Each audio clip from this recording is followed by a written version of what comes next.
Boa noite. Boa noite. Você pode analisar um pouquinho, trazer um pouquinho a sua visão do jogo e explicar para a gente o porquê que você optou por tirar o Ignácio e manter o Patrick no segundo tempo? Vamos lá. O jogo começa com uma chance nossa. Na sequência, numa bola totalmente despretensiosa, eles conseguem achar um cruzamento e fazem o gol. 2 minutos e 40. Muito cedo, muito cedo. Nossa equipe foi para cima. Na sequência, o Perotti sai expulso. E aí eles fazem um ferrolho lá atrás. E a nossa equipe começa a trabalhar em cima, de buscar situações de gol. Cria chances. Já no primeiro tempo, com algum volume, faltando detalhes de finalização, faltando uma oportunidade a mais. A gente vai para o intervalo com um homem a mais e precisando criar situações. O que nós fizemos? O Patrick tem uma boa construção a partir de trás, que não é tão forte do Inácio. Trouxemos o Patrick para a condição, para jogar do lado do Luiz Otávio, para melhorar a construção. Pusemos o Mugni, com certeza sairia no decorrer. Pusemos o Rezende, que consegue manter mais o posicionamento para poder trazer o Daniel para jogar por trás. Aí a gente teria um jogador de força para proteger eventuais contra-ataques e um jogador que tem passe também. Que tem criação, que tem pegada e tem passe. Embora ele não tenha conseguido, né, fazer um jogo no nível que ele vinha fazendo. Trouxemos o Davó para jogar junto com o Rodalega, e o Rodalega saindo no espaço para tentar criar situações nas entrelinhas ali.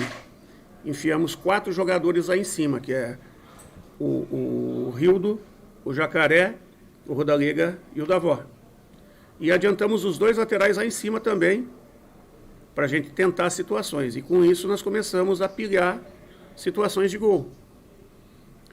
Em bola parada, bola na trave, situação de chute na trave, situação de finalização dentro da área com defesa de qualidade do goleiro deles. Acho que até 2 situações assim. Até que o Patrick toma um amarelo. E ali 2 ou 3 minutos depois ele toma o vermelho. Logo, foi próximo, né? Menos de 10 minutos. Foi próximo. E naquele momento, do jeito que estava o jogo, eu não podia abrir mão do passe do Patrick, da construção do Patrick, até porque eles não estavam agredindo tanto. Então era uma questão só de se manter tranquilo. O Patrick já jogou com o segundo cartão, com o cartão amarelo o tempo todo e não chegou a ser expulso. Mas aconteceu. A gente reposicionou a equipe, né? Foi obrigado a tirar o Davó, reposicionou a equipe com o Gabriel. Eles cresceram um pouquinho, porque a partir dali eles tiveram um jogador nivelando o mesmo número. E nós seguimos buscando e eles defendendo, nós buscando e eles defendendo. Em determinado momento a gente achou que o Raí, porque era o jogo praticamente só de ataque, né? O Raí poderia agregar alguma coisa a mais, porque o Borel já estava cansado, né? Tentamos ali também. E o detalhe é que as coisas foram acontecendo, mas nós não conseguimos o que a gente mais buscou, que foi o gol. E esse gol que eles fizeram no início fez toda a diferença para eles, assim como foi com a gente no jogo do Náutico, né? Nós tivemos lances polêmicos ali, em termos de situação. Se efetivasse a situação do Jacaré, por exemplo, era um pênalti que a gente teria condições de empatar, e eles com 2 jogadores a menos, o que facilitaria para a gente chegar no triunfo. Então não foi falta de buscar, não foi falta de tentativa. Às vezes acontecem situações que fogem um pouquinho do controle, né? E tem dias que as coisas não acontecem do jeito que a gente quer. Aconteceu em outros jogos, hoje não aconteceu, infelizmente. O mais importante, situações importantes, não é o mais importante, situações importantes. Primeiro, o nosso torcedor do começo ao fim nos apoiou.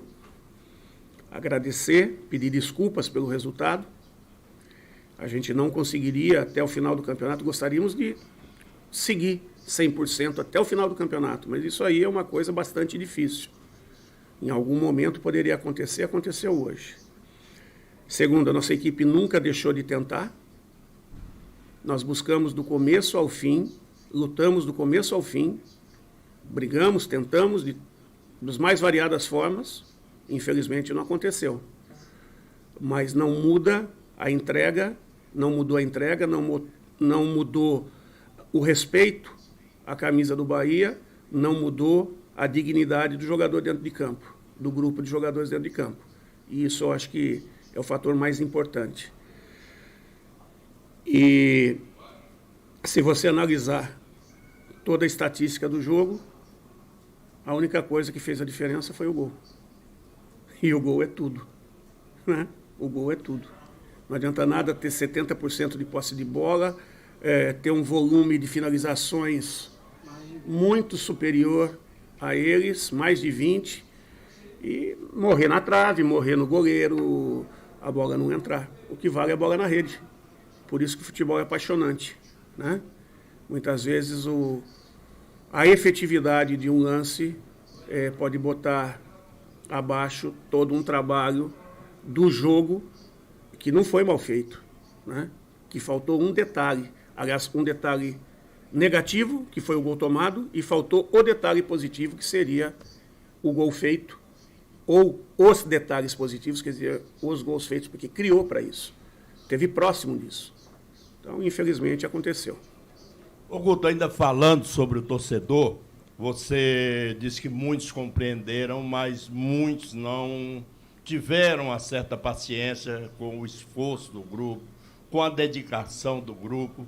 Alguns até saíram meio chateados com você ali na saída. O que é que te disseram e o que você tem para dizer agora de cabeça fria, tranquila, esse torcedor? Não, a gente também não... A gente é sujeito a erros, né? Imagine a tensão do jogo, numa derrota, numa partida que poderia nos colocar na liderança, que é o que mais a gente queria. E aí eu fui ofendido. Eu fui ofendido e retribuí a ofensa. Peço desculpa para ele. Eu, na condição de treinador, não poderia ter feito, né? Mas, infelizmente, ou felizmente, eu sou ser humano, sujeito a erros, admito meus erros, né? E tenho, por ter o máximo de respeito para o torcedor, eu estou pedindo desculpa para ele agora. No ar. Guto, percebi um pouco de ansiedade, né? 10 contra 11, torcida empurrando, o segundo podendo ser primeiro com o 18º, que não vencia há 7 jogos. Você acha que sua equipe teve um pouco de ansiedade, bateu aquele quase desespero ali durante o jogo, faltou um pouco mais de tranquilidade e viu os jogadores muito ansiosos para tentar resolver logo? Então, o que a gente não pode deixar de colocar que a campanha da Chapecoense, antes dessa partida fora de casa, é a segunda melhor campanha. Fora de casa. Não perdeu fora. Não perdeu fora. E com essa vitória deles aí, 4 empates, 3 vitórias. eles têm mais pontos, eles têm a mesma pontuação do Cruzeiro. 3, né? 3 vitórias e 4 empates. Então, a gente sabia de tudo isso. A gente sabia de tudo isso. Então, queira ou não queira, o gol foi muito cedo. Quando o gol acontece muito cedo, muito do seu planejamento tem que ser reprogramado ou readaptado, digamos assim. Depois, é um time experiente, time da Chape, com vários jogadores muito rotinados. Léo, por exemplo, foi capitão do Cruzeiro há muito tempo, do Grêmio. E os caras queimaram o tempo todo. O árbitro tentou ser enérgico, tentou, mas é do jogo, né, cara? É do jogo e isso muitas vezes vai quebrando o ritmo, vai quebrando a intensidade do jogo. Teve um momento, por exemplo, que a gente estava puxando o contra-ataque e ele parou e voltou a bola lá atrás. Então são situações... E aí a hora que foi voltar, o time dele já estava reposicionado. Porque não volta cada um no seu lugar para a bola sair de novo.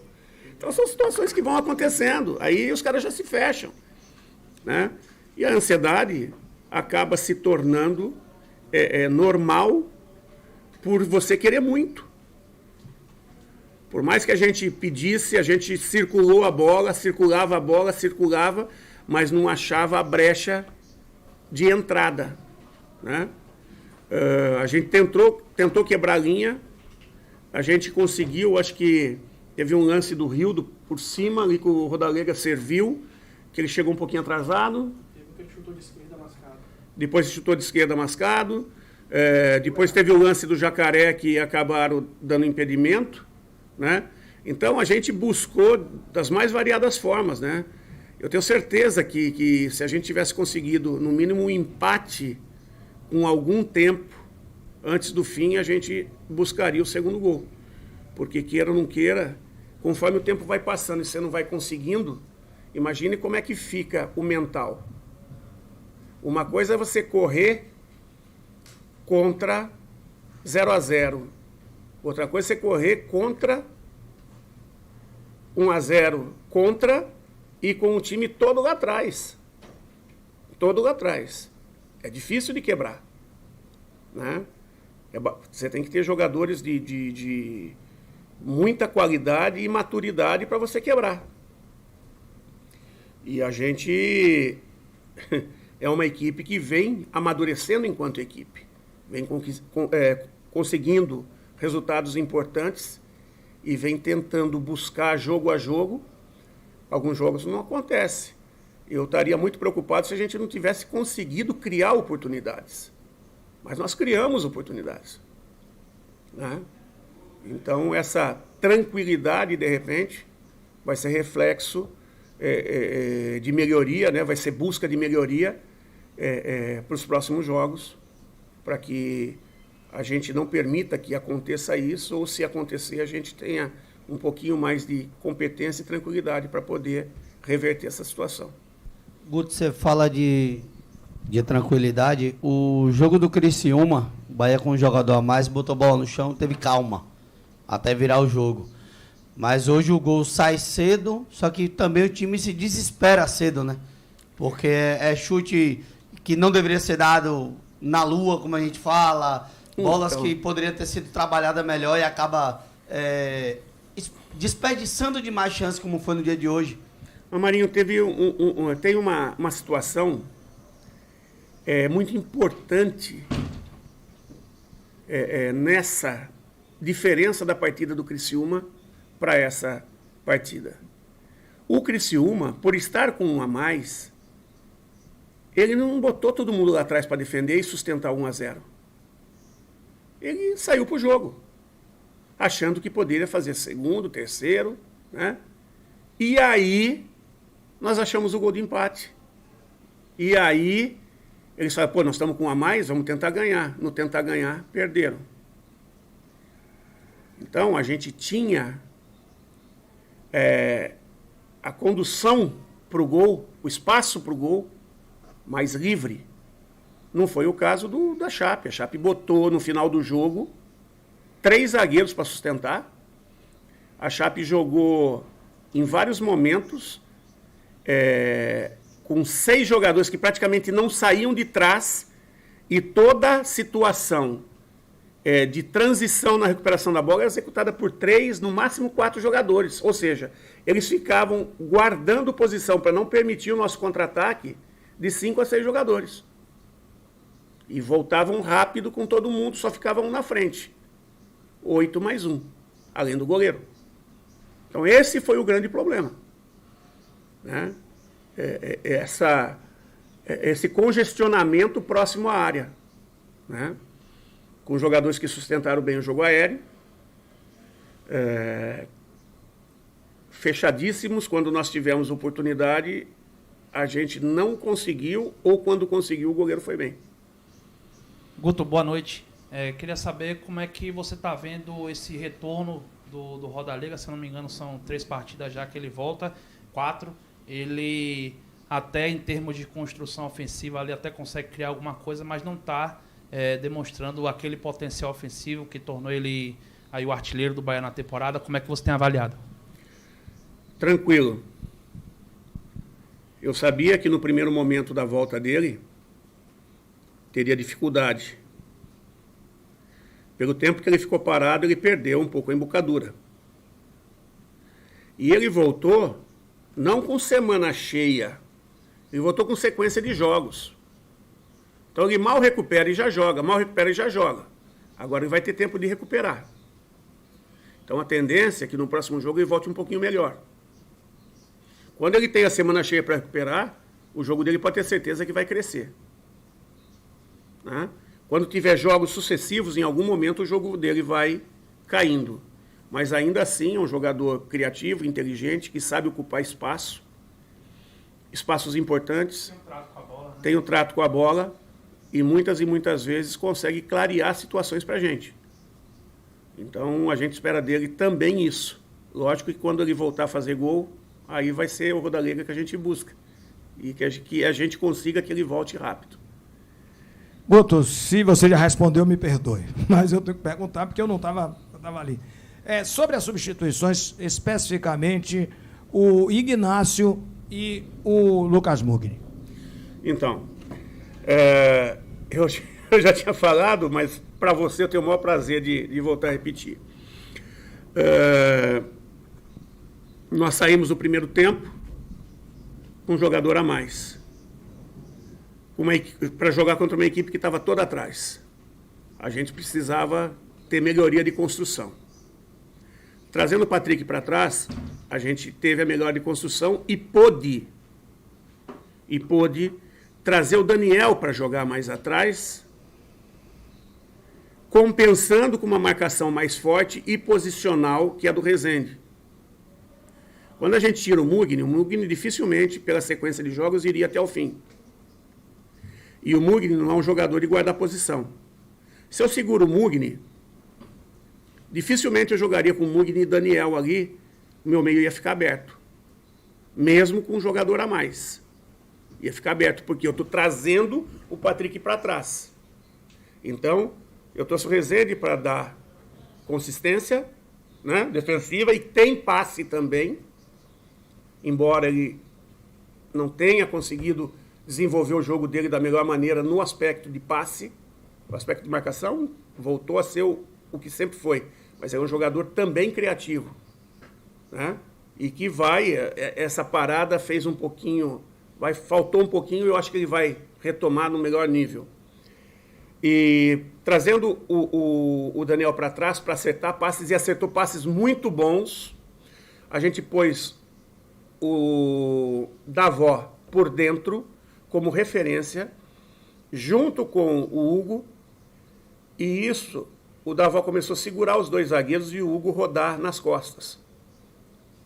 E a gente conseguiu algumas situações ali. E enfiou o Rildo e o Jacaré por dentro, né? Segurando os dois laterais deles por dentro para que a gente pudesse trabalhar as laterais na ultrapassagem. E pusemos o Luiz Henrique para isso, que o Luiz Henrique tem mais balanço do que o Djalma, que não estava mal no jogo, estava bem no jogo.